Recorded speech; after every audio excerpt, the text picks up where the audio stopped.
Bismillahirrahmanirrahim. Assalamualaikum warahmatullahi wabarakatuh. Halo Bapak Ibu guru PAI yang dirahmati Allah Subhanahu wa taala. Ketemu lagi di channel Sahabat Guru PAI. Mari kita bersama meningkatkan kualitas pembelajaran dan karir guru PAI. Baik Bapak Ibu guru semuanya yang dirahmati Allah Subhanahu wa taala, bagi Bapak Ibu yang akan melaksanakan pretest PPK PAI tahun 2022, berikut ini saya ingin membagikan kumpulan FR, baik itu konstruksi, materi ataupun soal yang muncul di sesi-sesi sebelumnya. Nah, ini hanya sebagai gambaran saja ya Bapak Ibu. Jadi bisa jadi soal-soal ini atau materi itu tidak keluar di sesi berikutnya. Tapi Bapak Ibu perlu mengetahui ini sebagai gambarannya saja, ya. Oke, sebelum dilanjutkan, silahkan tekan like dan subscribe untuk channel Sahabat Guru PAI supaya Bapak Ibu bisa mendapatkan notifikasi video berikutnya. Baik Bapak Ibu, kita akan langsung masuk saja ke kumpulan FR-nya. Nah, ini tentang konstruksi soal ya. Jadi sebenarnya ini sudah disampaikan di video sebelumnya ya. Jadi soalnya memang tidak jauh dari kisi-kisi ya. Kemudian jumlah soalnya sesuai dengan yang ada di kisi-kisi ya, ada 120 dan semuanya PG. Tapi yang perlu ditekankan di sini adalah tidak sesuai urutan kisi-kisi ya. Jadi Bapak Ibu untuk nomor soalnya itu tidak sesuai dengan urutannya ya. Jadi bisa jadi urutan tentang fikih itu ada di bagian-bagian terakhir dan lain sebagainya. Nah, kemudian, selanjutnya ini masuk ke soal ya, nanti kita akan bahas tentang soalnya.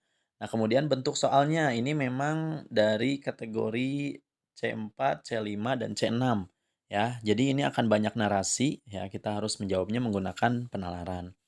Kemudian ini juga tentang soal ya, ada soal-soal tentang pendapat kita sebagai guru dan teori belajar yang ada. Ya, sebenarnya ini sudah disampaikan ya di video sebelumnya. Jika Bapak Ibu ingin menyimaknya, silakan simak juga di video sebelumnya. Oke, kita akan lanjutkan. Ini tentang kisi-kisi atau materi atau soal yang muncul ya di sesi-sesi sebelumnya. Pertama ini tentang menghitung zakat profesi. Nah, ini juga ada di kisi-kisi ya, kita sudah pelajari. Kemudian tentang zakat produktif dan konsumtif. Nah, jadi di sini nanti ada kasus-kasus tertentu ya. Nah, kemudian cocoknya itu diberikan zakat apa? Zakat produktif atau zakat konsumtif. Ya, terus ada juga kan pembagian zakat produktif ya, ada produktif apa, ada konsumtif tradisional ya. Nah, itu juga silahkan, Bapak Ibu pelajari lagi. Kemudian selanjutnya tentang hukum nikah ya. Nah, ini tentang hukum nikah silahkan pelajari ada kasus tertentu. Nah, untuk kasus itu cocoknya hukum nikahnya apa? Kemudian ada contoh-contoh tafsir maudu'i dan birro'i. Nah, ini juga keluar silahkan boleh dipelajari lagi ya, mungkin juga keluar di sesi selanjutnya. Selanjutnya adalah muhkam dan mutasyabihat. Nah ini, mungkin sebagai saran ya untuk, kisi-kisi muhkam dan mutasyabihat ini, silahkan Bapak Ibu ketahui makna atau terjemah ayat-ayatnya, atau mungkin bisa dipelajari sedikit bahasa Arab ya. Jadi kalau Bapak Ibu sudah tahu terjemahnya, kemudian, oh ini masuk kategori apa, muhkam atau mutasyabihat. Nah, selanjutnya ini tentang fungsi hadis terhadap Al-Quran ya. Ya, kita tahu ada 4 ya fungsi hadisnya, silahkan dipelajari lagi. Nah, ini contoh yang keluarnya itu tentang bayan tafsir sholat. Nah, kemudian ini ada ciri-ciri hadis doif juga keluar. Ya, selanjutnya ini ada alasan hadis doif menuntut ilmu. Ya, ini bisa dijadikan sebagai dalil. Ya, ini apa alasannya? Nah, Bapak Ibu harus sudah tahu nih alasannya, karena memang sesuai dengan ayat Al-Quran ya. Ayat Al-Quran yang mana? Nah, silahkan dipelajari di video pembahasan sebelumnya ya. Oke, selanjutnya tentang takdir mubrom dan mu'alak. Ini juga keluar ya, mungkin ada kasus ya. Kemudian nanti ini takdir mubrom atau takdir mu'alak. Atau tentang contoh-contohnya, atau tentang hikmah dan lain sebagainya. Nah, kemudian ada tentang mukjizat, karomah, sihir. Nah, ini juga ada di kisi-kisi ya. Memang semuanya, ada di kisi-kisi sebenarnya gitu. Nah, di sini memang kita perlu penalaran saja ya. Nah, di sini di Mukjizat Karamat Sihir ini ada contoh ya, kemudian, contoh tersebut termasuk kategori yang mana. Nah, itu, contohnya. Atau bisa jadi makna dari mukjizat, makna karomah, atau makna sihir, itu bisa banyak ya variasi soalnya. Kemudian ada Asmaul Husna tentang Ar-Rahman, ini juga ada ya di kisi-kisi. Kemudian makna akhlak dan turunannya. Nah, ini juga ada sebenarnya di kisi-kisi. Nah, di contoh soalnya itu ada tentang Al-Ghazali ya, ada jiwa. Ini tentang jiwa vegetatif ya atau jiwa-jiwa yang lainnya. Nah, ini juga turunan dari akhlak. Nah, bisa jadi di soal atau sesi berikutnya itu yang keluar dari pendapat tokoh yang lain. Nah, jadi silakan bisa dipelajari lagi ya. Nah, selanjutnya ini ada tentang kondisi sosial masa Umar bin Khattab. Ya, nah ini juga ada ya di kisi-kisi. Ya, ini yang ditanyakan itu tentang mazhab yang ada di masa Umar bin Khattab. Kemudian kebijakan di masa Utsman bin Affan. Nah, ini juga sebenarnya ada di kisi-kisi. Jadi memang semuanya ada di kisi-kisi. Hanya kita perlu lebih memahaminya saja mungkin ya. Nah, ini tentang alasan penyeragaman atau pembuatan mushaf Utsmani. Nah, ini silakan, bisa dipelajari lagi ya tentang kebijakan-kebijakan lainnya. Selanjutnya ini ada teori masuknya Islam ke Nusantara ya, ada beberapa teori kan, ada teori Cina, teori Persia. Nah, di sini yang contoh yang keluar itu ada teori Arab. Nah, bisa jadi di Bapak Ibu itu yang keluar, teori yang lain gitu ya. Jadi silahkan dipelajari lagi.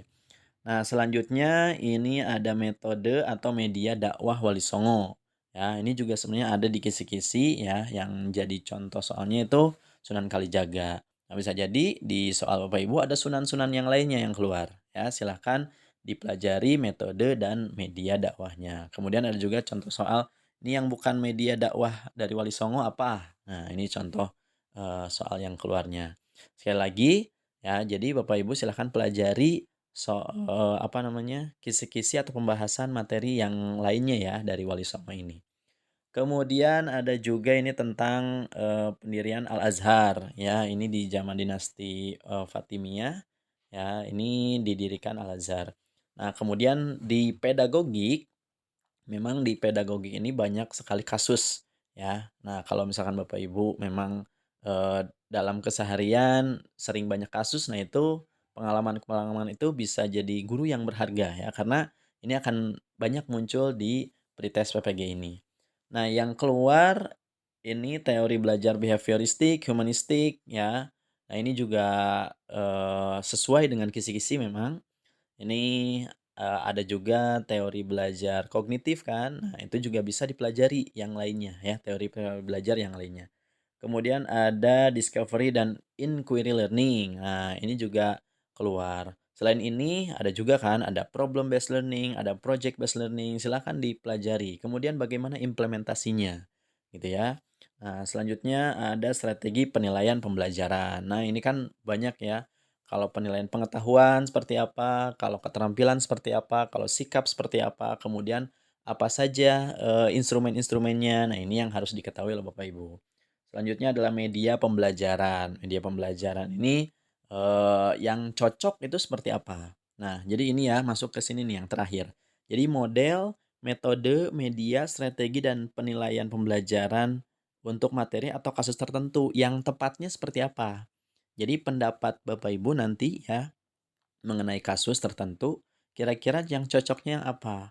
Apakah model problem based learning atau model project based learning atau mungkin metode ceramah mungkin atau metode diskusi atau medianya media audiovisual atau media apa ya, kemudian strateginya seperti apa? Apakah think pair share atau misalkan poster session dan lain sebagainya. Kemudian penilaian pembelajaran yang harus seperti apa.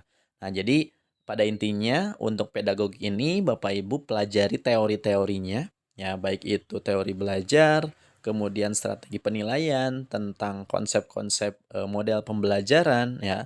Nah, kemudian bagaimana implementasinya dalam pembelajaran. Sehingga ketika Bapak Ibu mendapatkan kasus ya, soal tentang kasus, Bapak Ibu tahu, ini yang cocok itu menggunakan model atau metode atau media atau strategi apa, gitu.